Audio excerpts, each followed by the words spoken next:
ইমরান আগায়া ইমরান ইমরান ইমরান ও বাবুরে।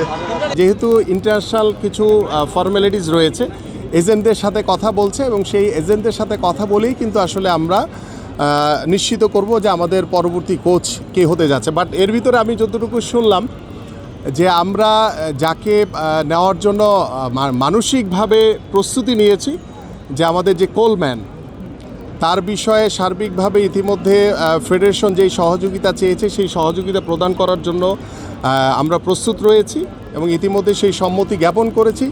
কিন্তু আমি যতটুকু বাফুফে প্রেসিডেন্টের সাথে কথা বলে শুনলাম যে তার যে এজেন্ট রয়েছে সেই এজেন্টের সাথে বোধহয় এখনও পর্যন্ত তাদের যেই বোঝাপড়াটা রয়েছে সেটা এখনও শেষ হয়নি।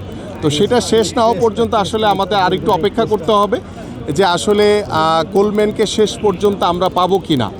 আর যদি না পাই তাহলে আমাদের সেকেন্ড যে চয়েস আছে তাকে আমরা নিশ্চিত করার জন্য ইতিমধ্যে নির্দেশনা দেওয়া রয়েছে, ইতিমধ্যে সেই বিষয়গুলো নিয়ে আলোচনা চলছে। সো আমরা চাই যে আমাদের এই পর্যায়ে বাংলাদেশের মানুষের যে এক্সপেকটেশান, আমাদের ক্রীড়া সাংবাদিক বা ফুটবল বোদ্ধারা যারা রয়েছেন, আমরা আমাদের সেই কোচ কোলম্যান কী চাই এবং সেই বিষয়ে আমার পক্ষ থেকে, আমাদের মিনিস্ট্রির পক্ষ থেকে সার্বিক সহযোগিতা প্রদানের জন্য ইতিমধ্যে সম্মতি হয়েছি। এখন বাকি কাজটা হচ্ছে এজেন্টের সাথে সেই কোলম্যানের যে আলোচনাটা সেটা নিশ্চিত করতে পারলে আশা করি ইনশাল্লাহ আমাদের পরবর্তী কোচ হয়তোবা কোলম্যান হবেন। আর যদি কোনোভাবে এজেন্টের সাথে আলোচনা যদি ফলপ্রসূ না হয় তাহলে হয়তোবা আমাদের অল্টারনেট চিন্তা করতে হবে।